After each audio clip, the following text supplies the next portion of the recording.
Welcome everyone. My name is Leni Ureña Valerio. I'm the Associate Director for Program Development in the Latin American Iberian Institute. Thank you so much for joining us today for Brandon Morgan's book presentation, Raid and Reconciliation, Pancho Villa, Modernization and Violence in the U.S.-Mexico Borderlands. It came out with the University of Nebraska Press, and we're excited about his presentation. And before we begin, I'd like to take a moment to read our land acknowledgement. Founded in 1889, the University of New Mexico sits on the traditional homelands of the Pueblo of Sandia. The original peoples of New Mexico, Pueblo, Navajo, and Apache, since time immemorial have deep connections to the land and have made significant contributions to the broader community statewide. We honor the land itself and those who remain stewards of this land throughout the generations, and also acknowledge our committed relationship to indigenous peoples. We gratefully recognize our history. Now I have the pleasure of introducing Brandon.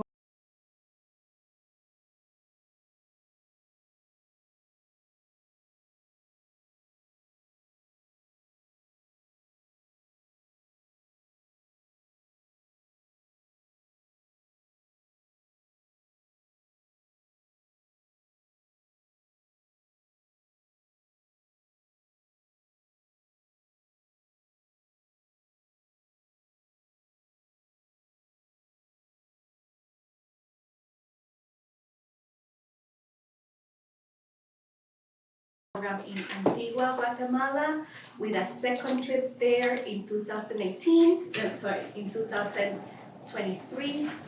The first one was in 2018. And as well as a study abroad program in Mexico City this past summer.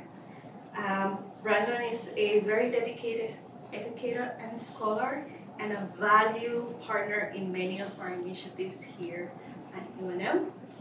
And on behalf of the LAII, I'd like to extend our heartfelt congratulations to Brandon on his new book and express our sincere gratitude for sharing his important work with us today. Thank you.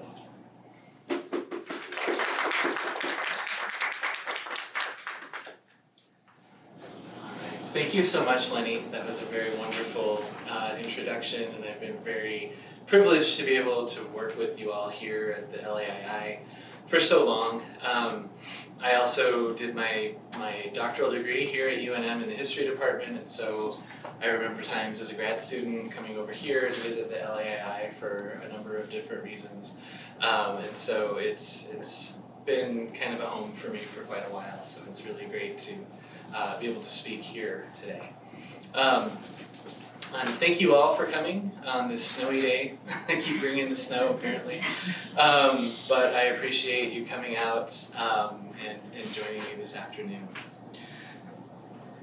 So what I want to do then is kind of just give an overview of the book from a few different angles. This first slide is looking at the conceptual framework that I used in putting the book together. This was at one point in time my doctoral dissertation, which that seems like a lifetime ago. I think my wife here said that it started like 18 years ago, and it's probably true. I don't think that's exaggerating. And so the dissertation was finished in 2013, and then this book saw the light of day just last year in 2024. So it's been a long time coming in so many ways. But basically, I'm looking at an area called the Lower Mimbres Valley, and I'll explain more of where that is and what that means in just a few minutes. So this work then contributes to borderland studies and to the study of the American West and the Mexican North in a few different ways, in terms of looking at a specific section of the border that doesn't get a whole lot of attention.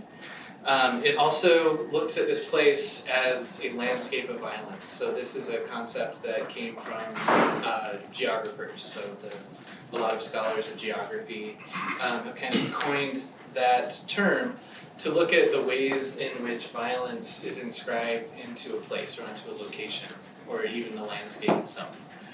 So the book does some of that. And then also, it uses the concept of placement. So if you couldn't tell, I did my outside field in my PhD program in geography, because placement is also a concept that comes from the work of some geographers who were thinking about the ways that places that were sort of off the beaten path, if we want to put it that way, gained some notoriety or were at least advertised during the latter part of the 19th century and the early part of the 20th century. And Columbus, New Mexico, of course, is one of those places that not too many people know about it outside of the general area right around it. So connected to this notion of the placement then are the rise of capitalism and modernity, and also changes and developments that were rooted in what I've termed original accumulation. Sometimes this is called primitive accumulation. This is a Marxist idea about the ways that resources become privatized and become capital. And so that's something else that was going on after the dispossession of the Apache people in the late 19th century.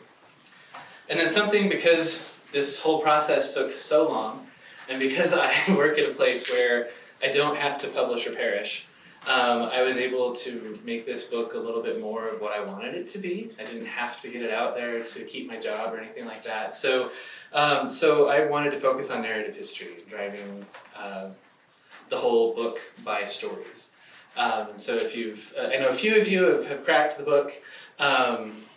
Most of the chapters open with a vignette, looking at a story of someone or a few different people that relate to the theme of that chapter.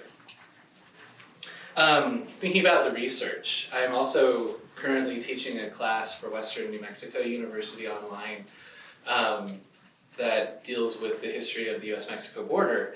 And we're just getting started, semester's new, and we're talking about some of the difficulties of doing Borderlands history. We're defining the field and thinking about those kinds of issues. And so I bring that up to point out the research for this book took place in a lot of different places. I worked in archives here at UNM as well as in Santa Fe. I worked in an archive in Columbus itself. That was the personal archive of the then president of the Columbus Historical Society. I worked in an archive in Deming.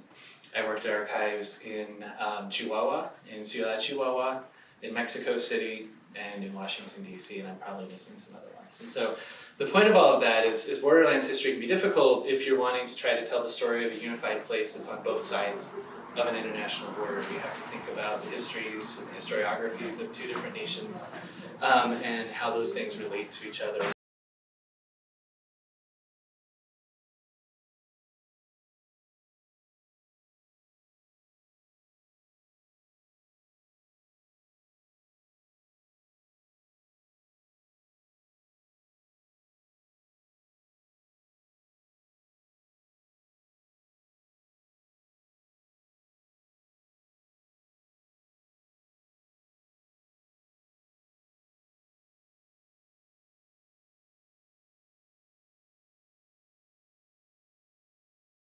So I just appreciated that. And then those 18 years ago, you might have seen me in the basement of Zimmerman Library looking at microfilm. So much microfilm. Most of it were the records of the Columbus Courier, the newspaper for Columbus, New Mexico in the early 1900s, as well as Deming Headlight and some other regional newspapers. Fortunately for researchers now, these records have been digitized, so you can just go to the Chronicling America, the libraryofcongress.com, and find it all there. So you don't have to sit at a microphone either. But those were the days. Good times. So I promised that I would tell you what the Lower Mimbres Valley or where that is. This particular map is showing this space prior to the development of the modern towns and communities that exist there. Fort Bayard and the Santa Rita copper mines, of course, are still there near Silver City. But this is showing the region when it was controlled by the Cheyenne Apaches. So the people that were with Victorio and a few other headmen during the 1860s, 1870s, and some of them in the 1880s. So this is to give us a sense of where the modern day border is. Of course, the Boot Hill, El Paso, and Ciudad Juarez would be there. And then advancing, this map was about 1880, well, it would have included things from 1888, so probably the early 1890s. Railroads came to dominate this region once the dispossession of the Apache people had taken place and they had been sent to Florida and then to Fort Sill in what is now Oklahoma. How many of you have been to Columbus, New Mexico? Hey, you haven't been there? Okay, we did talk about that, I just forgotten. So, I'm not trying to pick on Jeff, but his grandfather was there at the raid, so he has a family connection. So it's a place that not many of us have been, and it's a place that you said you tried to go to, but you opted for the Grand Canyon. I know. I don't know what that's all about. So present day, Palomas and I don't like this map, but it's in my book, so we'll still. Present day Palomas is right there.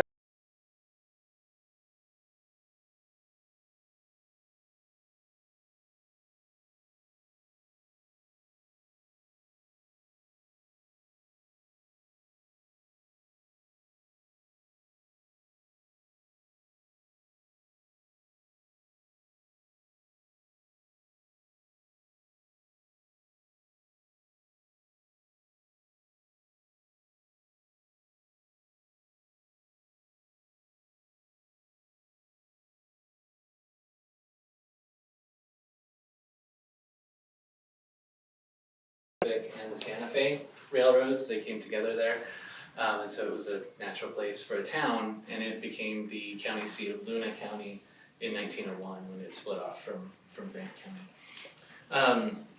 Other places that are important to this kind of lower Mimbres Valley, it's a trans-border location, as I kind of alluded to a minute ago. Along with Palomas as one of these towns in Chihuahua, we have Colonia Diaz, which was originally a Mormon colony that was founded right next to La Ascension. And the people that founded La Ascension actually started over here in Lucia, near Las Cruces. And that's a story you have to read the book to find out. To emphasize kind of the why this place, why would anyone care about this space that I've just told you is uninhabited and nobody knows about it, nobody goes there. Good question, right? Why would someone spend 18 years of their life working on a book built in this place? No, it's because it has a bigger story for the Borderlands in general. This is a place that, the way that I phrase this question, this is a quote from page 4 of the book. It's a borderland that has been forgotten by the nation state in many ways, but when it was under development, it was a place that was the place of dreams for kind of small-scale entrepreneurs, for colonists, for migrants, a place where they thought that they would make an up-and-coming town, an up-and-coming connection internationally between the United States and Mexico, and those things didn't pan out for a number of reasons. But again, it's an interesting place to study, I think, because it's empty. And because it's often been ignored, except to make little cameo appearances in the historiography of the Mexican Revolution or the American West, because Pancho Villa raided Columbus. So that's the elephant in the room. It's in the subtitle, but that's why anybody knows anything about Columbus generally, is because that's the place that Pancho Villa attacked during the Mexican Revolution in 1916. But what the book does is it gives us the bigger history of this location prior to that and gives us a sense of what was going on there beyond Villa's raid, before Villa's raid, and a little bit of maybe why Villa would raid this place, although I don't pretend to answer that question in any definitive way, because that historiography is muddy, to say the least. So I want to start then, in that framework I talked about using the notion of a landscape of violence to define the lower Mimbres Valley. And the reason that settlement, those railroads came about was because of the violent dispossession of the Cheyenne Apache people. And I should say that many, or the members of this group are actually reasserting their claims to the area around Deming and the Florida mountains that are on that map. So this is very present still today. It's not just past, but they were taken from this land and they're now trying to reassert their claim and get some of that back. This here is Victorio. He's often described as the last headman of the Cheyenne Apache. There were some others like Nana, who's photographed there, and Loco that were also headmen and his associates that led different groups of people who were part of this Apache band. The Cheyenne were part of the larger southern Apache groupings of people, so Geronimo, for example, he was in another of the southern Apache bands. Until recently, the southern Apaches were called the Chiricahua, but really it was only in Geronimo's band that it was really Chiricahua that ever really used that name, so they switched the way that we refer to those people and how they refer to themselves and relate to each other. So they controlled this space, the lower Main Raised Valley, in the 1870s and up until 1880, when Victorio was killed at Tres Castillos in Chihuahua. The people who went after them, so I keep referring to their dispossession and that they were removed, it was of course the US military that fought against them, that forced that removal violently. But also it was the contingents of buffalo soldiers. So if you've studied New Mexico history, they played a large role in kind of controlling and settling the I'm going to say the wide open spaces, but of course they were not wide open, right? They were inhabited and they were claimed by lots of different indigenous peoples. The 9th and 10th Cavalry, the 24th and 25th Infantry were the black units in the military. And so many of the folks who served and who enacted the so-called Apache Wars were actually people who had been born into slavery and who were using the military sometimes as a way to escape the South and the problems there of post-Reconstruction and Jim Crow, but they also found discrimination and racism when they were serving as members of the military. So that brings us to the story. So I mentioned Victorio and Nana. I'll say something about Lawson here in a second. But I wanted to say something about Corporal Clinton Greaves. I actually first heard his story on this little, it was called New Mexico Journeys on public radio during the Centennial a few years back. They would do these like 2-minute spots to give you a little story about someone in New Mexico history, and I didn't really know much about Clinton Greaves until then. And so I looked into him a lot more. He was one of these African American soldiers who was part of the 9th Cavalry. And he was part of a contingent that went against a band of Cheyenne people in the Florida mountains in the late 1870s, in 1877. He and his band, his group, there were only 6 of them that went up into the mountains, not realizing who they were actually tracking. At the time, it was a band that was probably associated with Victoria's people. And they went up into the mountains, these 6 people, and then they realized there were about 40 or 50 Cheyenne people all around them.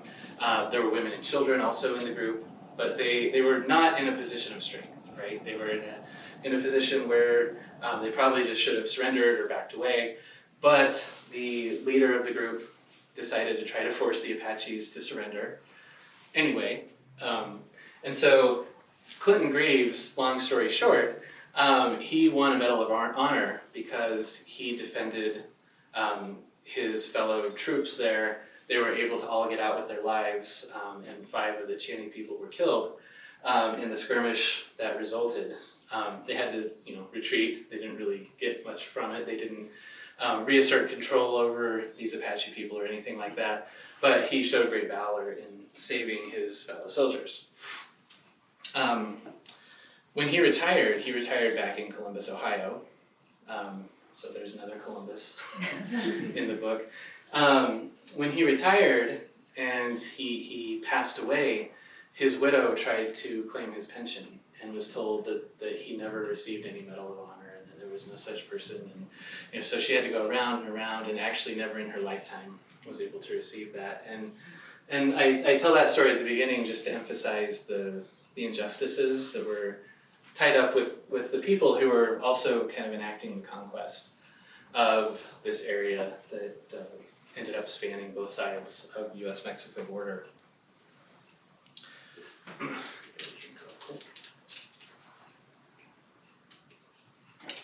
So back to this map with all the railroads on it, and the little caption I don't like.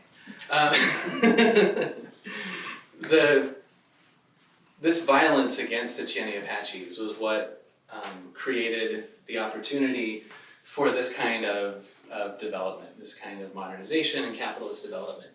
So we had people in Deming who were opening small-scale shops and supporting the growth of the town. We also had those same people working with the millionaire who in Mexico received a concession from Porfirio Diaz's regime to develop the area around Palomas and build a railroad that would go south through Chihuahua. That railroad never quite came about the way that they had imagined it, but much like in the United States, there were a lot of major concessions monetarily and in terms of land given to these people who would undertake these kinds of projects. And so the people in Deming then were supporting this guy named Luis Schuler, who was a German Mexican that lived in Mexico City, but had all sorts of contracts to develop colonies and railroads all throughout the north. So they were supplying him. They were happy that he was trying to build a colony at Palomas and that he was trying to build railroads because it was good for their business. And so, all of that to say that when Palomas was built and founded in 1888, it was the result of these kinds of concessions given by the Mexican government to try to bring modernization to the country of Mexico. The people that ended up living there, a lot of them were these kinds of entrepreneurs and people who ended up running Hewler's enterprise and his railroad and things like that. We'll meet one of them here in a second. There were also some migrants that came from places in northwestern Chihuahua like Janos, which is off the map here. But Janos was is an old military colony that was founded during the colonial period to defend against Apaches. So a lot of the places then that were brought into existence here, that was their whole identity, the whole identity of the people that lived there in the mid-19th century, was that they were Apache fighters. So again, just to give you kind of a sense of the way the community started to develop here due to the rise of modernization and cutting-edge technology, which was the railroad in the 1880s and 1890s. Colonel Andrew Bailey, I don't know why they always called him Colonel Bailey. I guess it went back to his service in the Civil War. He was a colonel in the Union, if I remember correctly. But people in Columbus always called him Colonel Bailey. He's known as the founder of Columbus. And so he came in 1888 first to Palomas to help manage that huge concession that I had mentioned. And along with railroads, Luis Schuler promised that he would set up a colony in which at least 500 people of Mexican descent would settle. And they were supposed to be repatriates, so people who were living in what is today the Southwest, so maybe from New Mexico or Arizona or Texas.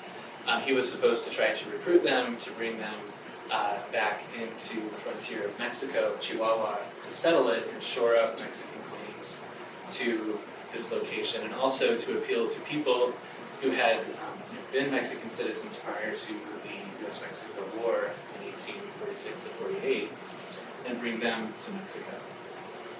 And so that was the goal, that was what he signed a contract to do. That wasn't the reality, as far as anyone can tell. Some of these records are kind of difficult to find. For example, I found mention of a newspaper called El Eco de Palomas. So it was a newspaper for the town of Palomas in 1887 and 88. So they started the newspaper before the town was really going. There was mention of it in some of the newspapers in Mexico City, but I can't find any copies of it. And I looked it up online, and it said there was one in the National Library of France in Paris. And so I wrote them trying to get a copy, but they're like, no, that doesn't exist. So, so maybe there's one somewhere, but I haven't found it yet. So it's just a little interesting little aside. But Bailey was there then trying to, he's living in Palomas, managing all of these different things that Euler is supposed to be doing, managing the colony, managing the railroad development, and so on. And he decides, wouldn't it be cool if there was a town on the US side and that I was the founder of it? So in the early 1890s, he had his wife, or at least in his wife's name, he purchased some land on the US side of the border. So again, this is why I was mentioning that Palomas was a bit south of the line.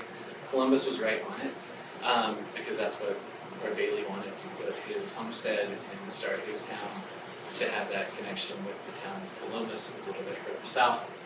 And he thought it would be great to have a north-south rail line that went right through Columbus and Palomas, because it would help his town grow. And also it would serve the Mormon colonists, who you can read more about their stories and how they got there in the book. But by 1886, they had settled in Colonia Diaz. And they were mostly trying to practice polygamy where they would not be prosecuted for it.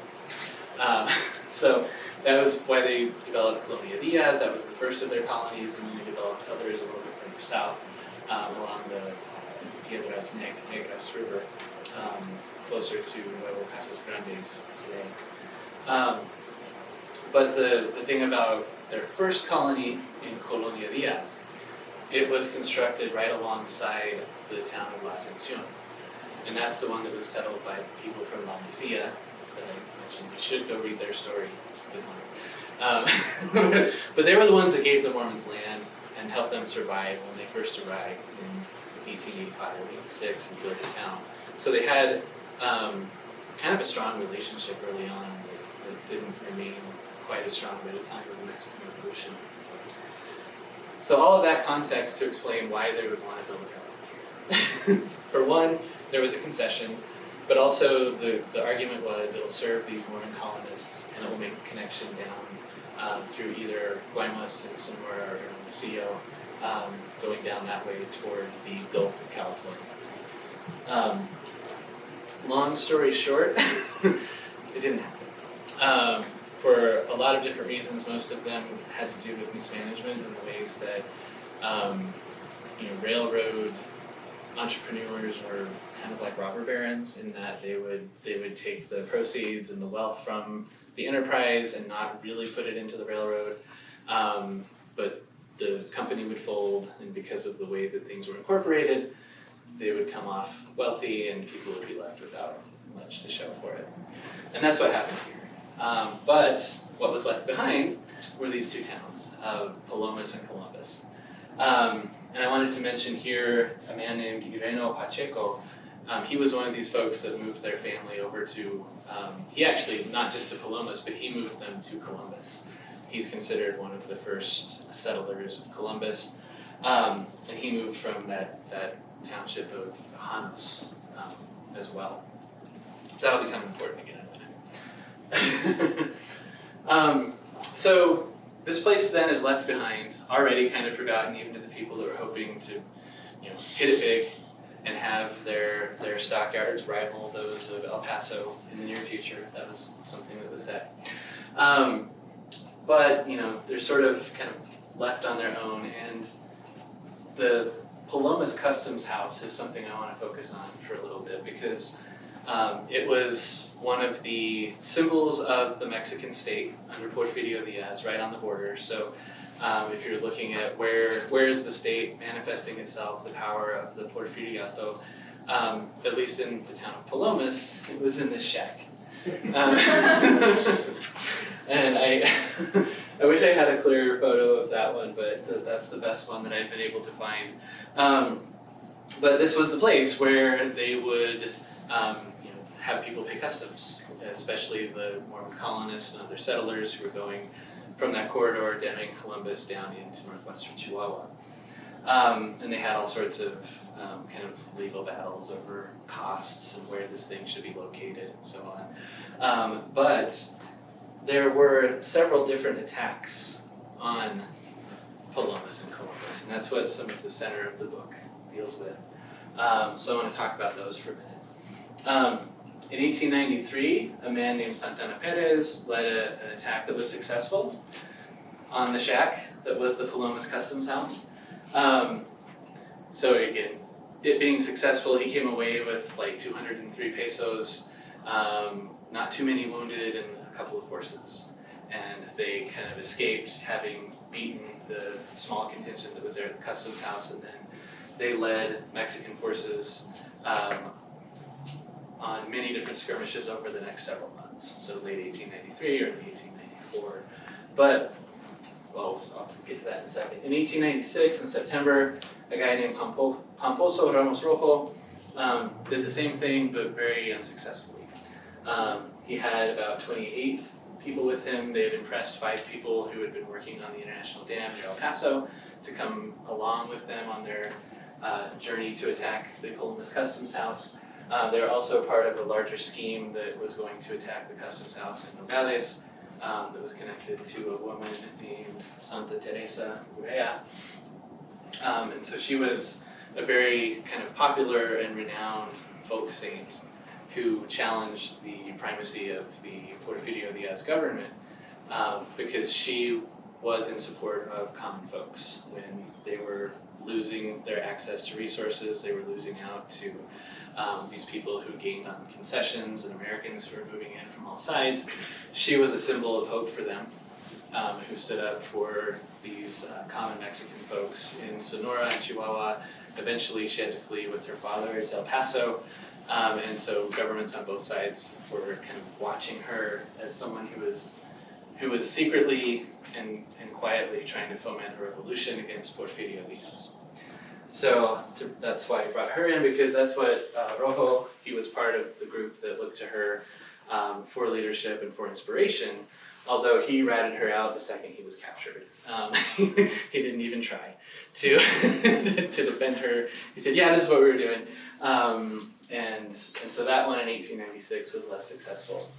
In 1908, in the lead up to the Mexican Revolution, a man named Praxedes Guerrero, who was part of the PLM, I'll say more about that in a second, attacked Palomas along with these other smaller towns in Coahuila that were also along the border.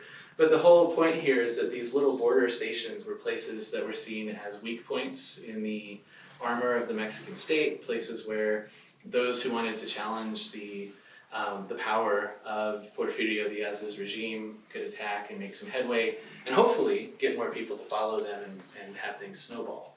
That almost happened with Santana Perez, but ultimately wasn't successful, and then these other two were far less successful. And so it's also not so strange then that Pancho Villa raised Columbus in 1916. This is a place that had had these kinds of things happen over and over and over again, although not on the US side until March of 1916. I mentioned we would come back to Ireno Pacheco's family.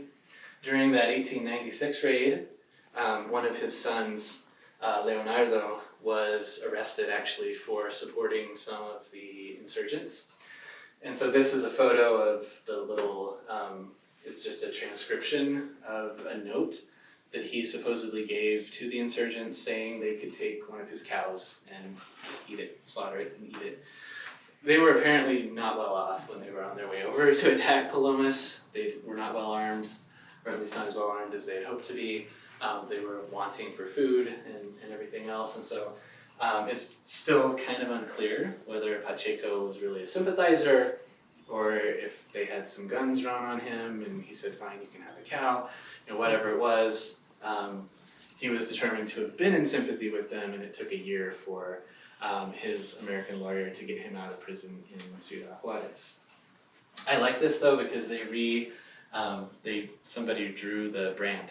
That's his brand for his cattle, which would have been, so he would have drawn that on the handwritten note that this would have been taken from. But these are the kinds of things you find in those big red books that I showed you photos of at the beginning.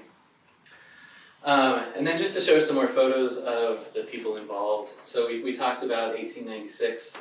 1908, I mentioned that Praxedis Guerrero here was part of the PLM, Partido Liberal Mexicano, or the Mexican Liberal Party. This was an anarchist party.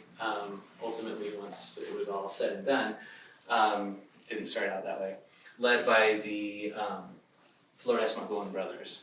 So Enrique Flores Magón actually was with Guerrero when they attacked Palomas in 1908. This one wasn't successful.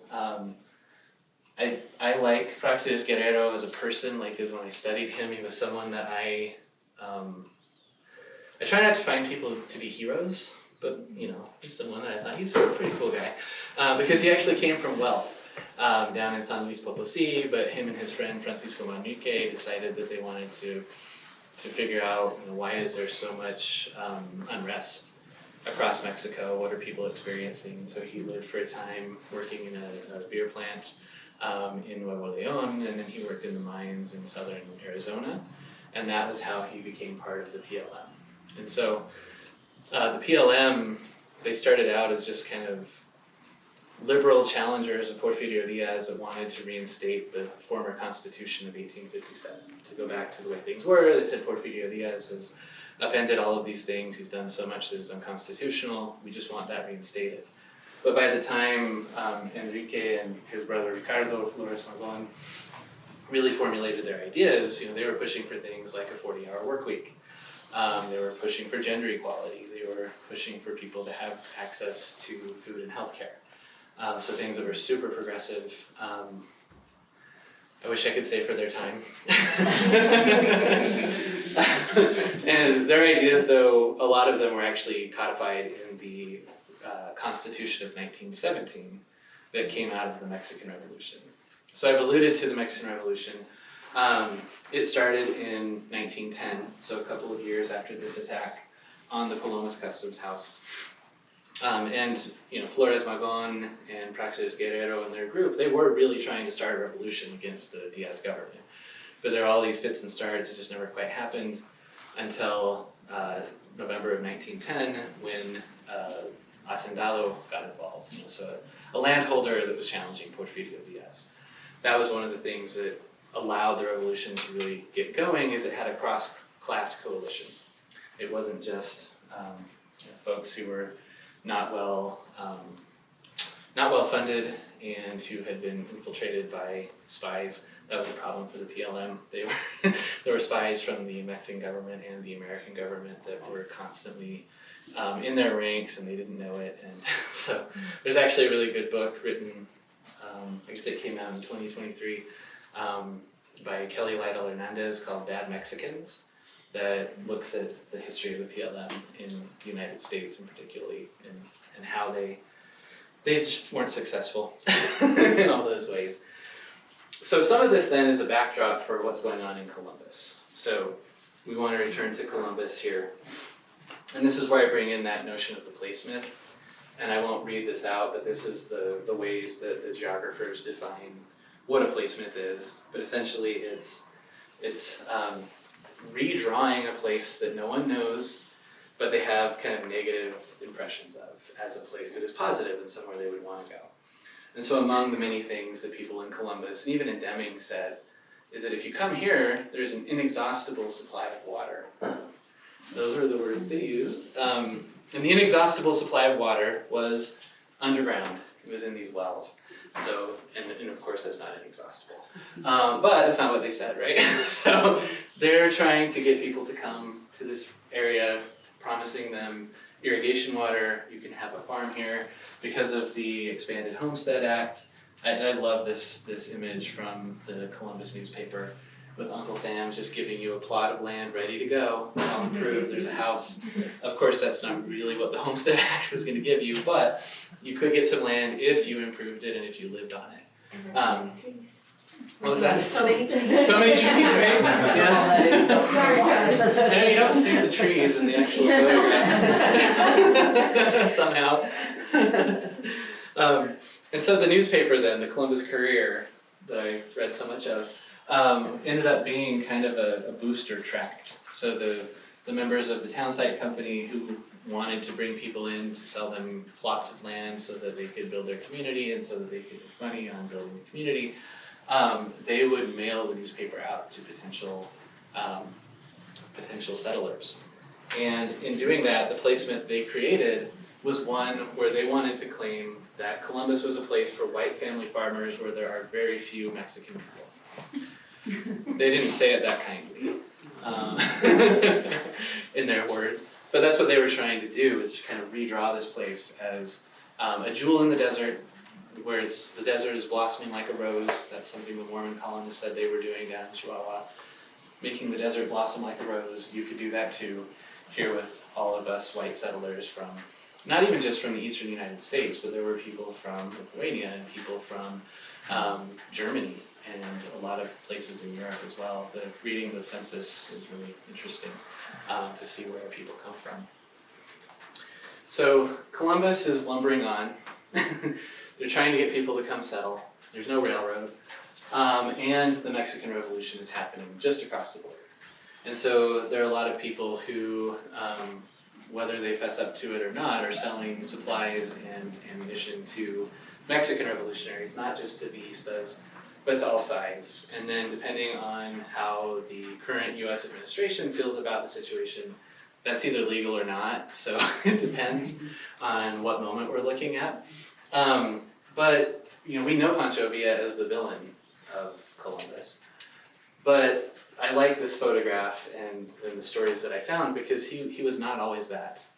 And he did a really good job of trying to build up his own personal brand of being the guy who could save the revolution, who could be the new leader of Mexico, and the guy who would protect the rights of Americans in Mexico. So this photograph was taken in August of 1914 in Fort Bliss. Anyone recognize the people next to Villa? Pershing. Yeah, so John J. Pershing, the man who would hunt him down just a couple of years later after the attack on Columbus. And then this is Alvaro Obregón, who was an uneasy ally, we'll just say, to not have to take an hour explaining those relationships. But it ended up, they were allied, Villa and Obregón at this moment in time. They became mortal enemies, to put it lightly, later on.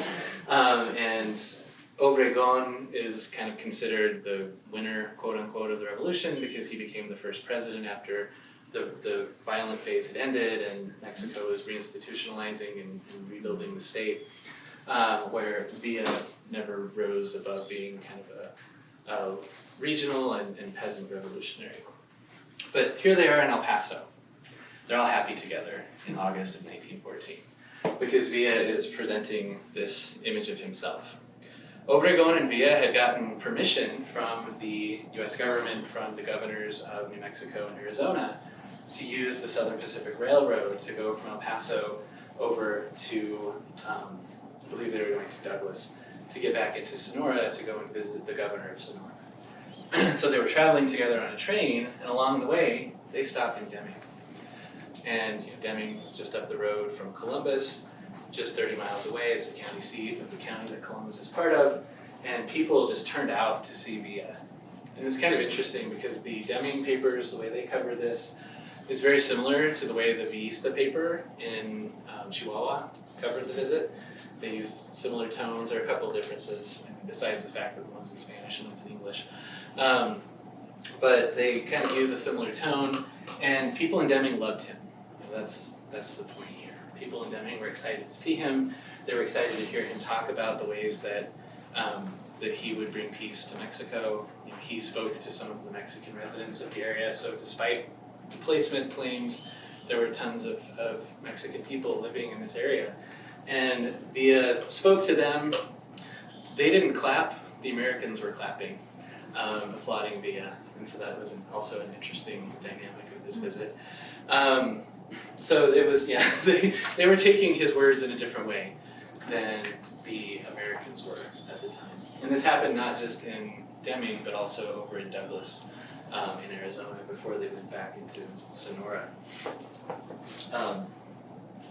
There's the masthead from the demographic from that day. This was Friday, August 28th.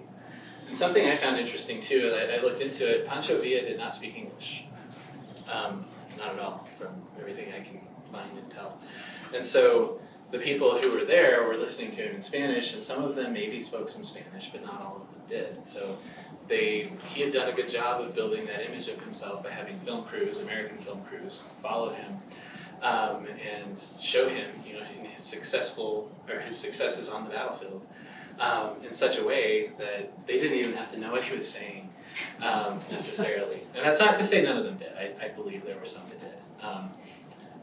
But there was the mayor's son in Deming drove Villa out to Camp Cody to go and see their troops during this little stopover, and he didn't speak Spanish though, so I just always wonder what that car ride was like. So that's all kind of prelude then to Villa's raid on Columbus. So why does this guy who is revered in this area end up attacking the town and leveling it in March of 1916? The kind of big picture answer is he was on the out and out, he was losing the revolution.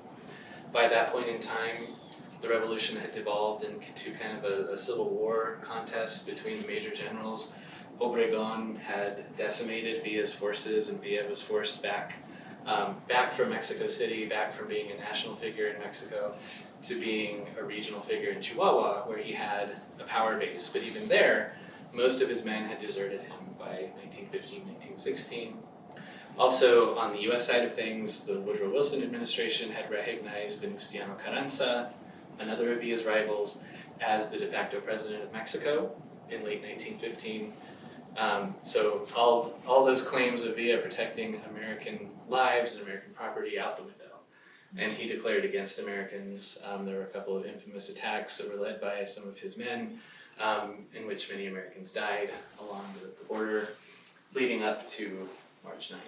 And so there were all sorts of reports too about, I think Pancho Villa's down here, we've heard he's here, and the people who were stationed with the 13th Cavalry in Columbus, the head of that contingent, he decided, well, you got to take this all with a grain of salt. We'll send some people out to patrol the fence along the border at certain points, but they didn't get the right points, and they were wrong, and Villa came across the border with nearly 500 men, many of them who had been impressed into service, so they were forced to march with Villa. One of them was the father of Jesus Paez. So he was 11 when he and his dad were forced to march with the Villistas. And here you see him after the attack. He lost a leg because Jesus was outside of the town with the horses. His dad didn't come back, and so he walked into where all the fighting was going on, and he ended up being shot, and some people fell on him, and they pulled him out of the rubble a few hours later. And they took care of him in Deming, although they had some very kind of racist and disparaging things to say about a young boy who smoked and things like this. But he was one of these stories just again to show the human toll that it had, not just on the people of Columbus, but on the people who had been forced into serving with Villa. I took a blurry photo in 2010 when I first visited the Columbus Museum, so I apologize, but this is the switchboard for the phone.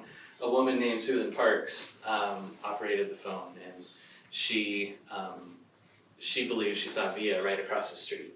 She was over by the Hoover Hotel, where the phone switchboard was. She had her bed in there, and that's where she would sleep, she would live.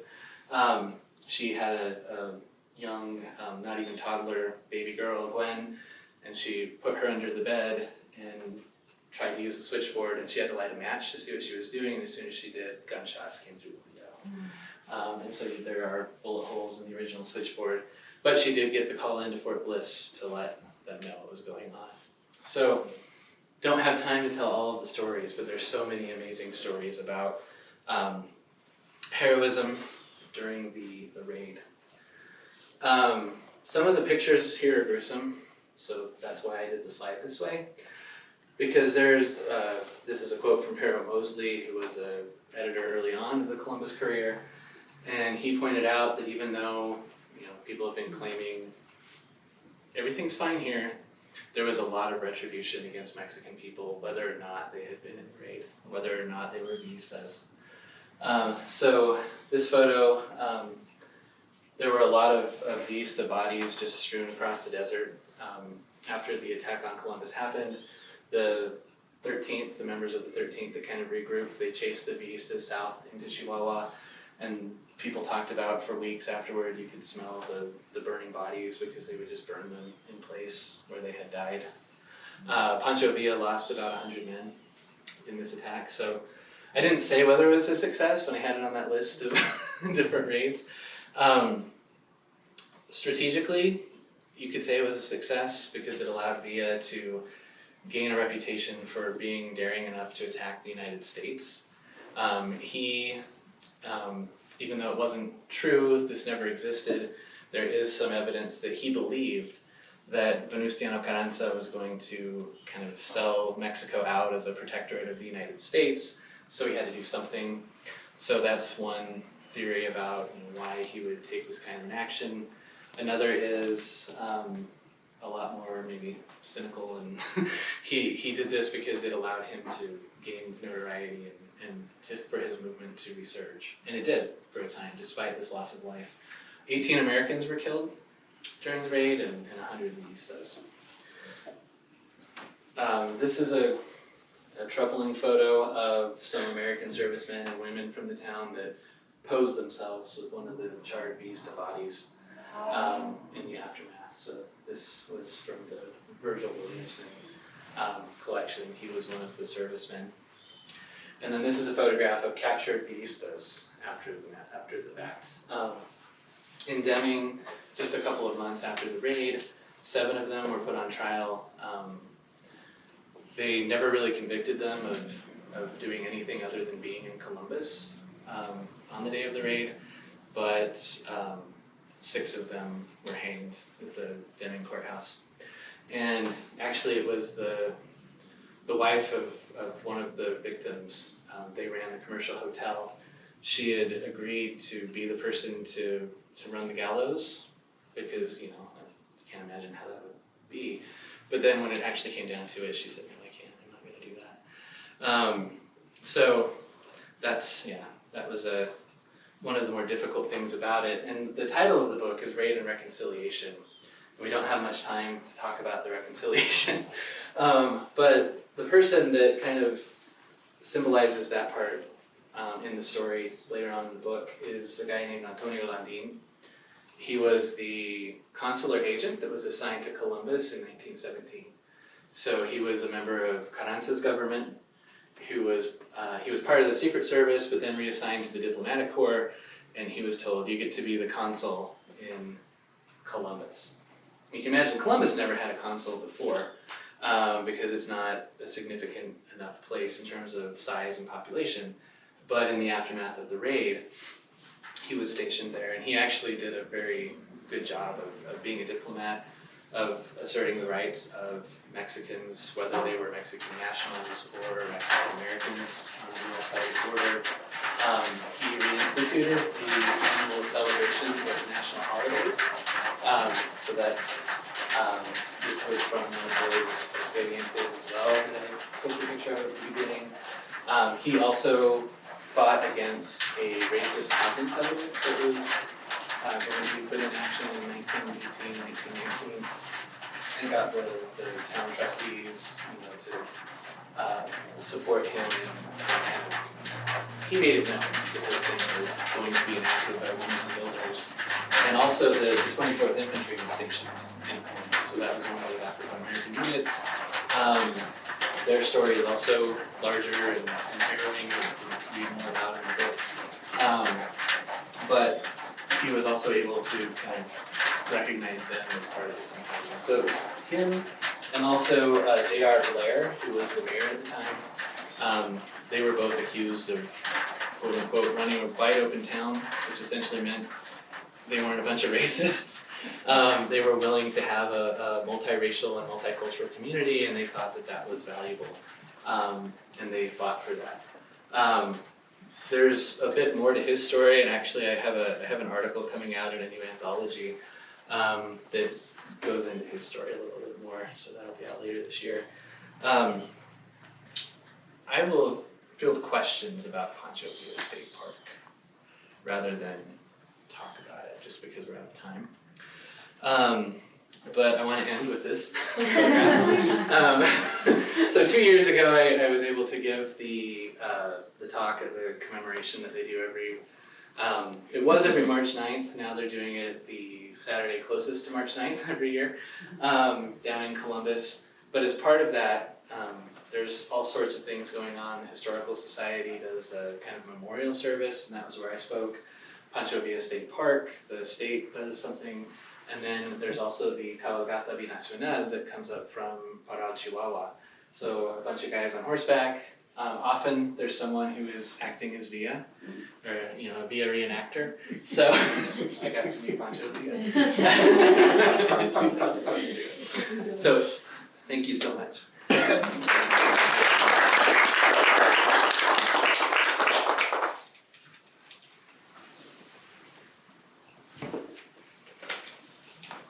Yeah. So that was great, Brandon, and as I told you, I love the book because it tells the Mexican story, it tells the Mormon story, it tells many stories, as well as the Columbus. I had a question about your notion of cultures of violence, that the book makes it clear that going back, several decades into the 19th century and then going forward after Pancho Villa, violence is a key part of determining property rights, how land, how wealth is allocated. I'm wondering if you think the violence that takes place during the raid on March 9th, and then the retribution afterwards, the photos that you showed us, is part of that culture of violence, or I'm wondering if there are things, certain practices of violence that are particular to the Mexican Revolution that might have more clearly influenced Villa during the raid and the Villistas during the raid. That's a really good question. And I struggled with using violence as my central theme. I think it fits and it makes sense, but I think it wasn't always the same thing, as you were kind of pointing out. And I try to make that clear in the book, and I also worry about reifying the idea that the border is a violent place, because I don't think that's necessarily true. But I do think, the Villistas would have had a certain notion about violence, but it's interesting the ways that the Americans acted violence, I think. Because in the years prior to Columbus, around that raid in 1893, there was a massacre that took place in Santo Tomas, which was a little hamlet down in Chihuahua. And I forgot to say something about that woodcut from Posada. It was Tomochic. So there were uprisings and actual massacres enacted by the Porfirian state against its people that happened in 1892 and 1893. People in Deming and Columbus were reading about the Mexican military hanging people from trees and attacking and killing brutally women and children, as well as the men who were fighting. And that was one of the kind of rallying calls of Santana Perez against the Porfirian state at that time. So that to say, the people in the Southwest kind of saw the Mexicans as I guess I'll say culturally violent, or there's something about them that's extra violent, that's who they are. Yet when we see the Americans being attacked and the ways that they react to that, I don't know. It's a good question. Yeah. And I think too, violence is kind of that. It's at least implied and apparent in the modernization and development of this region in terms of people losing access to their lands and being dispossessed. But it keeps appearing in all these other ways as well. So I don't know if that answers your question at all. I just started thinking through it out loud.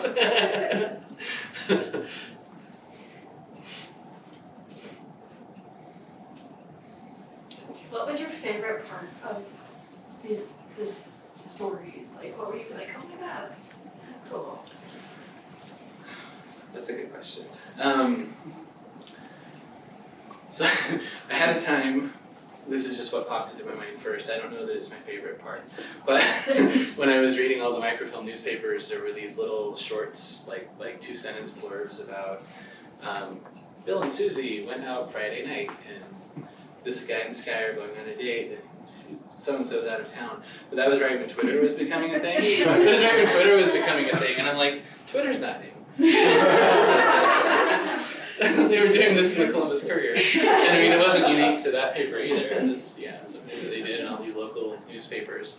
One of my favorite things, I think, was sleuthing Pancho Villa's story in Deming, because that part isn't really known. I mean, it's not known that he had a presence there as strongly as he did, that he visited there, or at least it's not, really been written about and talked about in those ways. And so I really wanted to get the Columbus Courier from 1913, because that's to get all nerdy. But in the microfilm, that one didn't exist.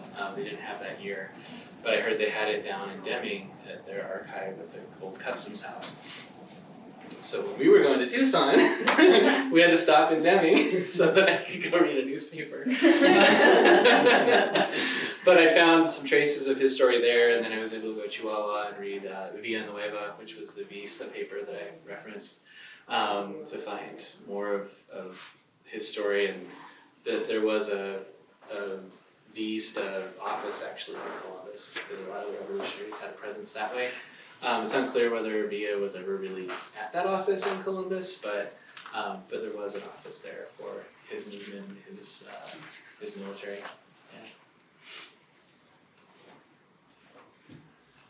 The book really helped me understand violence as something as more complex than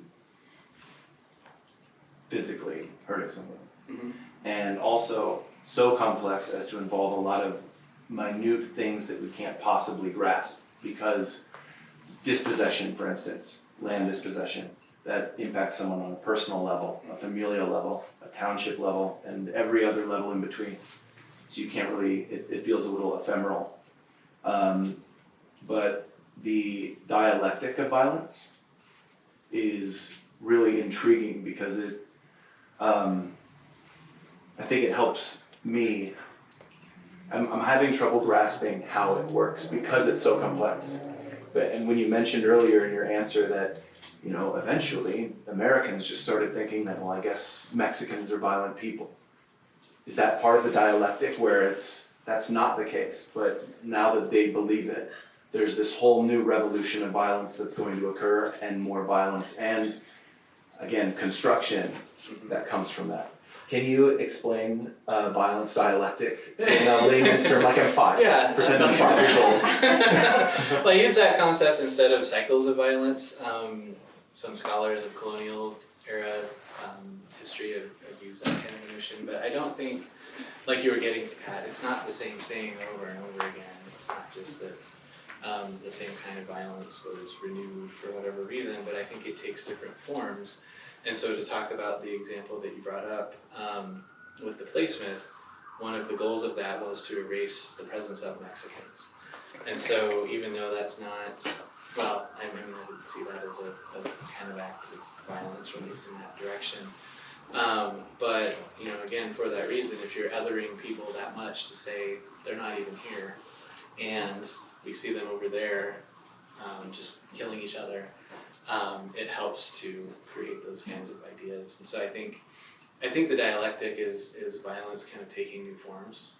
Maybe it's like a phoenix, a little bit, coming out in different ways, even though, because all of the things that were supposed to conclude violence just leave open a door for it to manifest in a different way.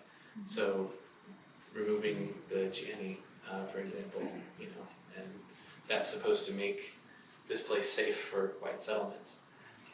That's not really what happened. That wasn't really the story.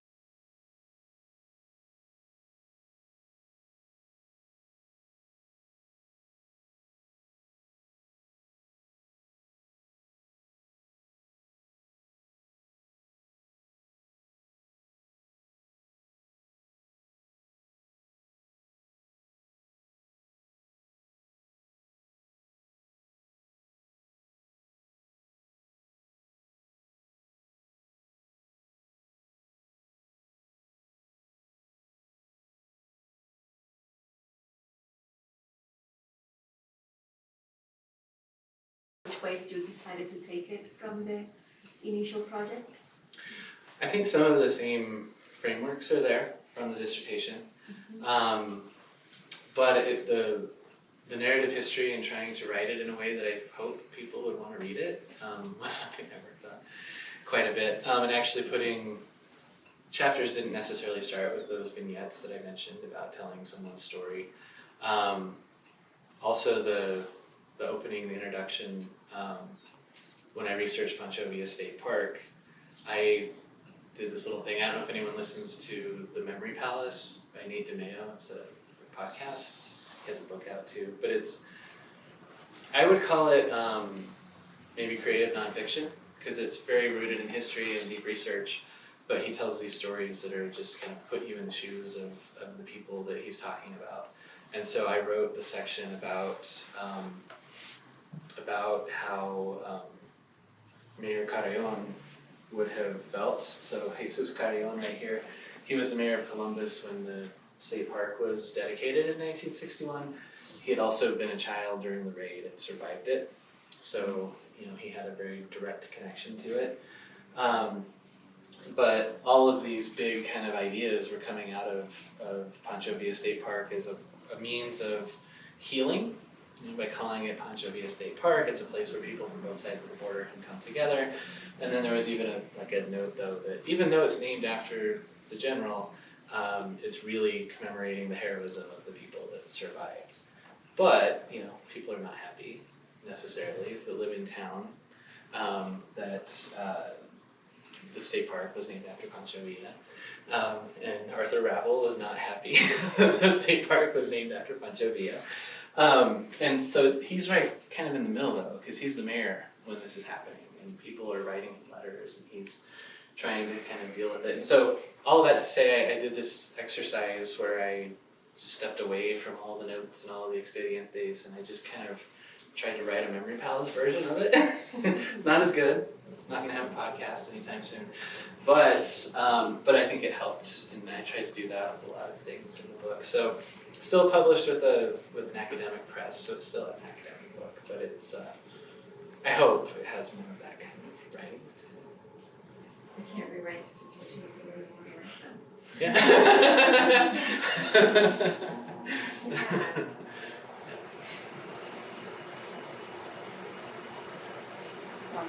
So as a person who's in a PhD right now and thinking about historical analysis, what would be your tips, I guess? Because it's so much, right, that you're never going to capture everything, so how do you, in terms of dissertation, let's say, how do you really focus that energy? Where do you put that? That's a good question. I mean, I don't know, I really try to, I think triangulating sources is just really important, to try to read in the archive many different perspectives on the same events when possible. I mean, it's not always possible, but focusing in on your theme and trying to find those new perspectives, but then you're going to go down the rabbit hole where you're on a field trip and you're going to Customs House archive. Those kinds of things too. So I don't know if you count it entirely. But I mean, just I think having strong questions and even if you break the frameworks that you're trying to work with, having some of those in mind when you're researching helps if you're organized. But it's okay there. What's a specific tactic you use, like journaling or when you're in the research mode and making decisions as you go? How do you go?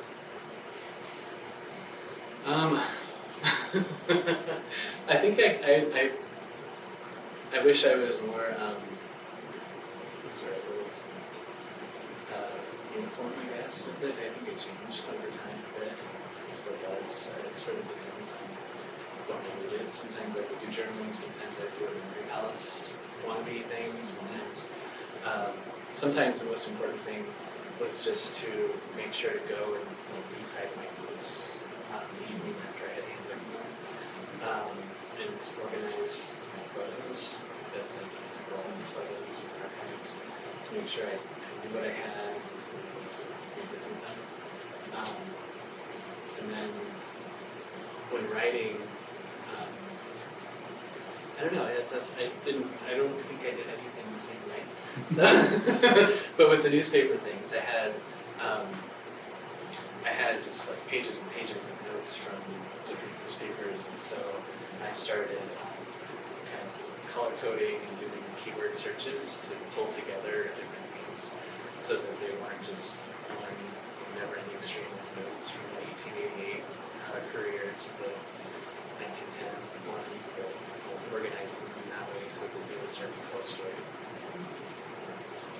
And then looking at other sources to say, wow, these newspaper guys are kind of crazy, that yellow journalism.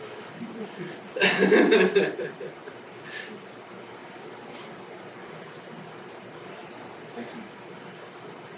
Thank you all for coming. Thank you.